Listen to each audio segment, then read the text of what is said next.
Bonjour, bienvenue dans cette vidéo où nous continuons notre migration.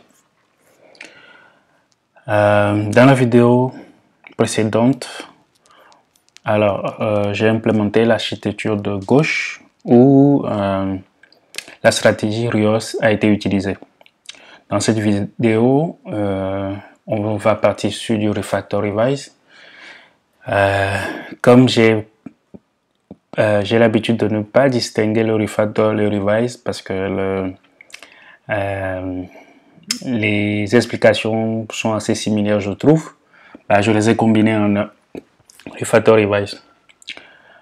Alors, avec cette stratégie, par rapport à l'architecture de gauche, on n'utilise plus le discovery, que ce soit Consul Eureka.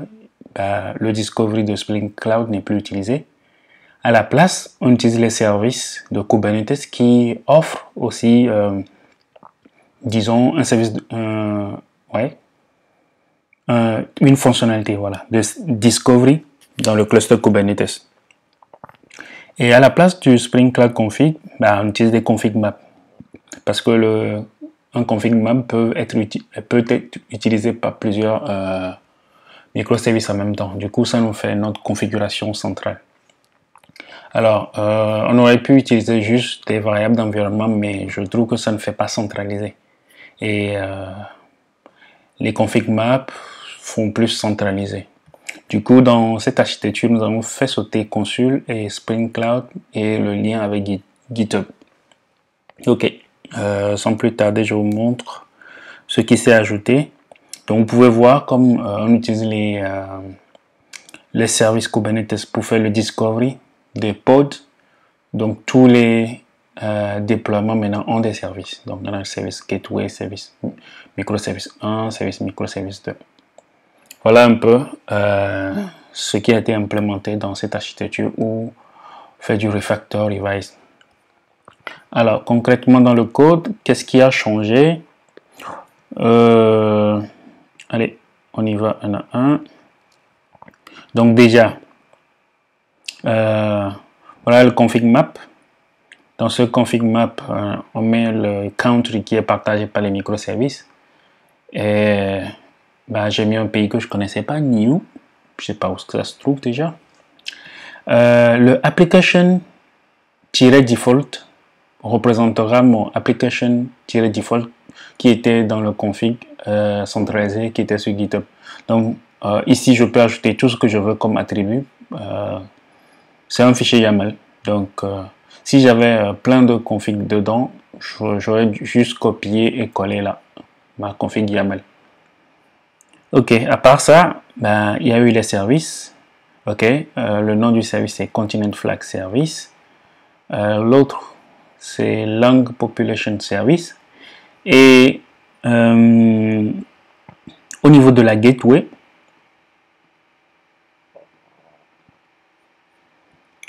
voilà notre configuration. Dans notre configuration, on a fait sauter le consul, le discovery, et ce qui s'est passé là, on n'utilise plus le load balancer parce que le consul est parti. On utilise plutôt un lien HTTP. Voilà le nom du service Kubernetes. Le port, pareil, le nom du service Kubernetes, le port. Donc, il n'y a que l'URI qui change et on n'utilise plus de LB Spring Cloud. Donc, le service ici va gérer automatiquement le load balancing pour nous parce que c'est ce que ça fait dans le cluster Kubernetes. Ça cible tous les pods d'une application et load balance les requêtes dedans. Donc, ça, c'est pour la gateway. Côté côté microservice, rien n'a changé à part que tout ce qui est discovery et tout ce qui est consul a été enlevé. Maintenant, ce qui a changé aussi au niveau du Feign client. Le Feign client, si vous vous rappelez bien, il nous permettait de retrouver un microservice depuis le registry. Donc, il suffit voilà, il suffit de lui passer une URL et de mettre le name parce que c'est obligatoire dans la documentation. Voilà, c'est obligatoire dans la documentation. C'est où déjà? Voilà, c'est obligatoire dans la documentation de mettre le name. C'est mis là, required, ok. Donc, il suffit de mettre, avant on avait utilisé le value pour le discovery, Spring Cloud. Ici, on met l'URL, voilà, ça c'est un service. Et le name, et c'est bon. Le discovery n'est plus utilisé, mais l'URL est utilisé. Donc, même scénario, on va utiliser le service Kubernetes qui lui va faire derrière le load balancing. Qu'est-ce qui a été ajouté encore? Voilà, les manifestes Kubernetes ont évolué. Alors, qu'est-ce qui a évolué? Le config map, il est là, il a été déclaré en tant que volume, application default, et il est monté dans le pod sur le chemin /config. Donc ça veut dire que sur le chemin /config, on aura un fichier application-default qui va avoir le contenu de notre config map, à savoir ça. Alors, comme Spring Cloud, pas Spring Cloud, il prévoit l'utilisation de configurations externes. Donc, pour faire appliquer cette nouvelle configuration, voilà, ce chemin, oui, cette configuration application YAML à un fichier, il suffit de lui donner une location supplémentaire. Donc, c'est ça l'option. Et vous pouvez lui préciser un chemin en utilisant file. Donc, ça veut dire quoi? Que voilà, ce que j'ai mis ici, j'ai mis Spring config cloud location file config. Et mon fichier application YAML que j'ai mis là va donc être pris en compte et mes variables, mes configurations qui sont dans le, comment ça s'appelle, config map seront appliquées. Alors, je vous montre ce que ça donne.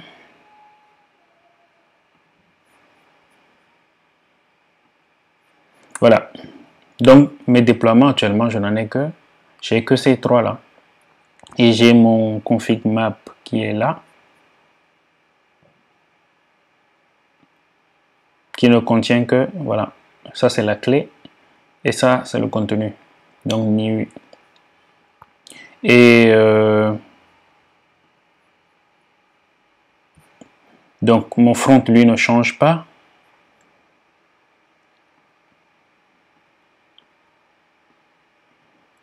Mon code aussi n'a pas vraiment changé. J'ai pas touché. J'ai juste fait sauter les discovery et tout. Donc le country ici va être récupéré depuis le application default qui sera monté dans le pod. Donc ça fait que quand je fais ça, voilà, j'ai les requêtes. Ce microservice a donné sa réponse. Celui-là a donné ses réponses et a appelé celui-là par le biais du find client. Donc si je reviens dans le pod de mon déploiement par exemple, disons celui-là, je pourrais voir les logs.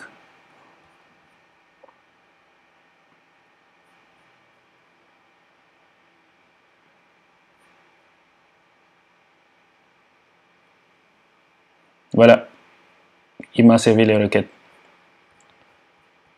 Donc ce qui est intéressant ici aussi, alors on va ajouter une nouvelle instance pour pouvoir profiter du load balancing. Alors ce que je vais faire d'abord, je vais le mettre à 0.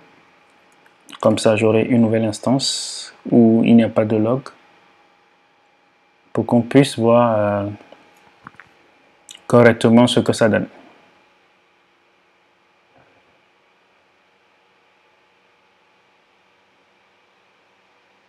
Ok.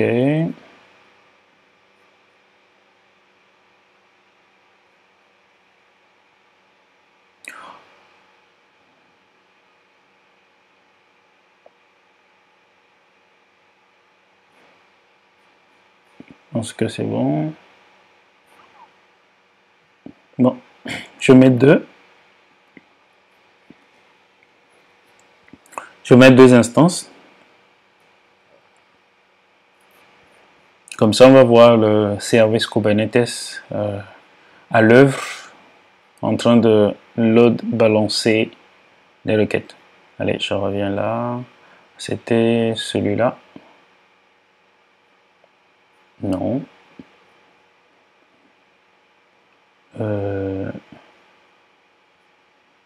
Non plus.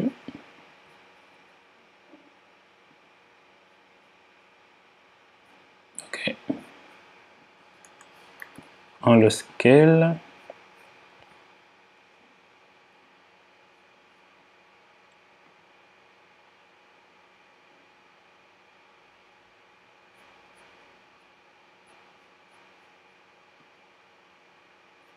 Ok. On a deux instances. Ok. Donc je vais ouvrir les logs des deux. Le premier, il est là. C'est log.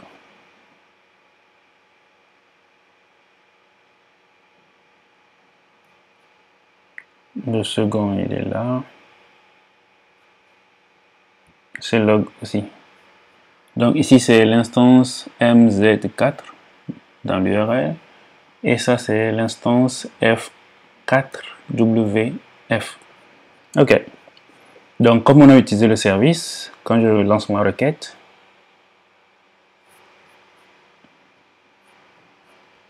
ouais, on voit que, allez, j'utilise,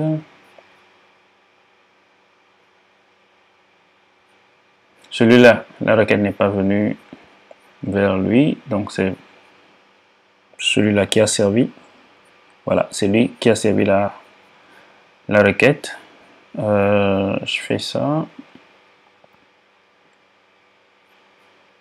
Donc, si je viens ici, la seconde instance, j'actualise.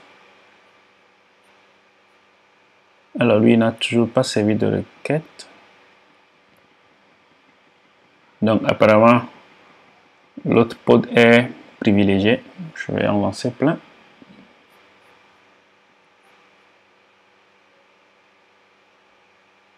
Voilà, celui-là aussi a servi des réponses. Voilà.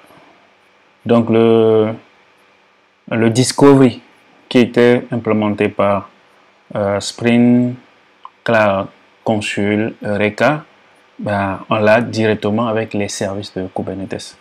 Donc voilà les deux instances qui ont servi les requêtes. Donc pour conclure la vidéo, ici on a enlevé tout ce qui existe déjà dans le cluster Kubernetes, à savoir le discovery, les config maps, pour l'utiliser directement. Donc ça fait que ça enlève des applications à maintenir, par exemple le consul et le config. Et comme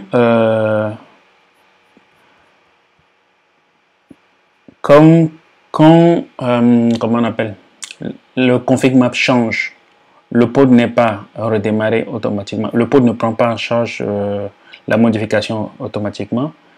J'ai ajouté le readiness prop qui fait qu'on peut déployer un nouveau pod qui avec le readiness prop sera bien démarré, puis va remplacer l'ancien pour que la nouvelle config soit prise en compte.